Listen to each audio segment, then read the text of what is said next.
Steph, you've just finished playing your last ever game. How are you feeling right now? I'm happy. I'm good.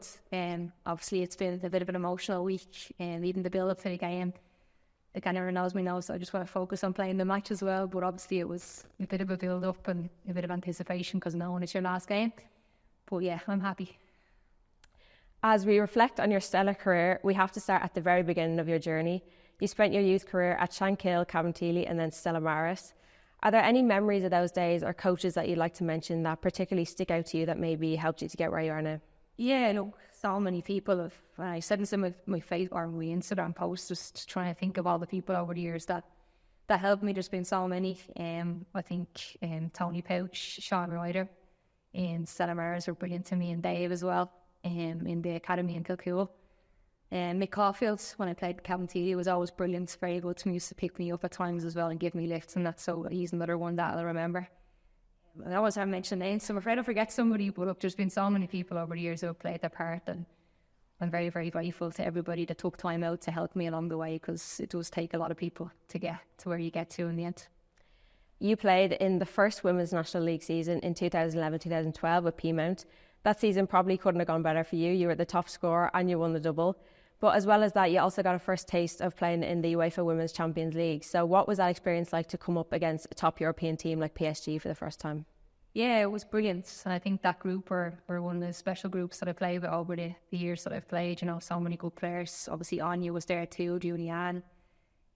Sarah and all are probably one of the best players in terms of partnerships. We played really well together. But it was an unbelievable experience. And another moment in Tallaght Stadium. I think I had a lot of good moments over the years here, so that was another one we got to play in here. They were unbelievable team, and it was another step in the right direction for women's football for us to qualify for that phase as well too. So yeah, a really special moment. Obviously, it wouldn't be an interview about your career if we didn't talk about that famous goal against Wexford in 2013. Describe what it was like for you when that goal on a freezing day in Wexford started going viral worldwide and then even getting nominated for the FIFA Puskas Award. Yeah, it obviously went viral first, and we were all kind of joking about it. Like, I actually remember one of the girls, Ruth, we went upstairs in Wexford, you go up to have food after the game, and John Flood had it on the laptop, and we all kind of looking around it, and Ruth turned around and we thought, that's going to go viral, and we were all like, oh yeah, grand. And then obviously a few weeks later, it was absolutely mental all over Ireland. It's been on RT News, been interviewed by everyone wanted to talk to you. It was just a mad experience, you know, and obviously then when it went and got nominated for a podcast, it just took it to another level, and support from everybody in Ireland, the vote for Steph, the hashtags that were going around, and just to see the whole country get behind me was just so special, and obviously such a very special time for me and my family. That goal made the final list for the award, and you got to attend the 2014 Ballon d'Or ceremony. Was it just surreal for you to be in and among the elites in world football that night? Yeah, look, it was a mad, as again, it's only when you look back on it, I probably haven't really taken in. There's so many things that have happened throughout my career that you don't really take it in the moment, you know. It's only when you look back and realise how special it was, obviously, to be at the company that I was in, and just to be able to bring the likes of my dad, who was a huge part of my career, you know. My husband Dean came, and obviously my brother Eric was there as well. So to have people there that have played a part in my role in what I've done in football was nice, you know, to be able to share that moment with them. And yeah, definitely there was a moments in the room where you're looking around and seeing all these people. I just think this is unbelievable. So yeah, it was a pretty special time, and just a bit mad, if I'm honest. Among the many stars of football that were in attendance, you got the chance to meet the two greatest of them all, Lionel Messi and Cristiano Ronaldo. And there's even that brilliant photo of you walking past the two of them like they weren't even there. Were you starstruck at all meeting them, and did you get the opportunity to chat to either of them?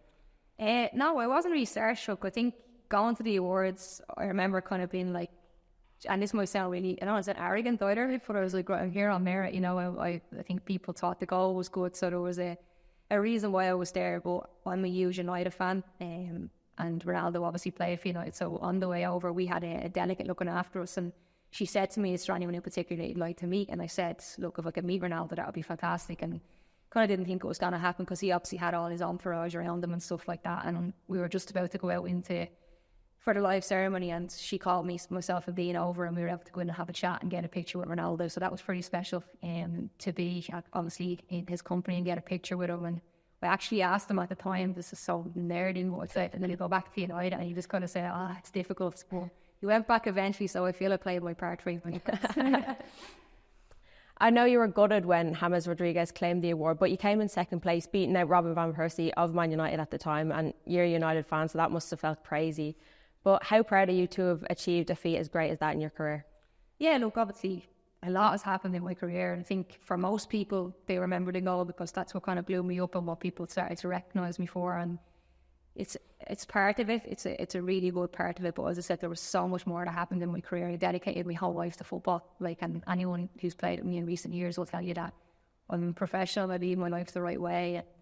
And as I said, that goal was something that I think everyone else thinks is the highlight of my career. But for me, playing for my country for nearly 20 years, underage and senior level, is the one that tops it. But that definitely was a special moment that I look back on fondly. That, as you said, that goal did give you somewhat of an international platform, and then you played for ASPTT Albi in France, Houston Dash in the USA, Sunderland in England, and then Fiorentina in Italy. Did you enjoy getting to move to so many countries and experiencing different cultures during your playing career? Yeah, I think, look, obviously as a player, I always wanted to be at my best for playing for Ireland, and that was kind of why I always went to the best opportunities I was getting. Whenever I was offered different contracts here and there, I'd always think, right, is it good for playing for Ireland? Am I going into a league where I'm going to be playing at a high level so that I can come back in and be able to perform for Ireland? So that was kind of the reason why I wanted to go and be a professional footballer, because playing for Ireland was the biggest thing for me, So I had so many different opportunities. I think I took lots of risks. I think you have to do that as a player. You have to take chances.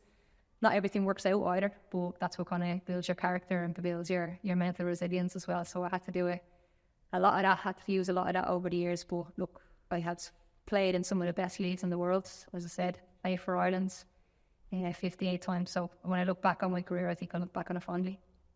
As you said, you played for Ireland 58 times and you scored 14 goals. And you obviously have immense pride in representing your country. But what are your highlights during your time with Ireland, both on and off the pitch?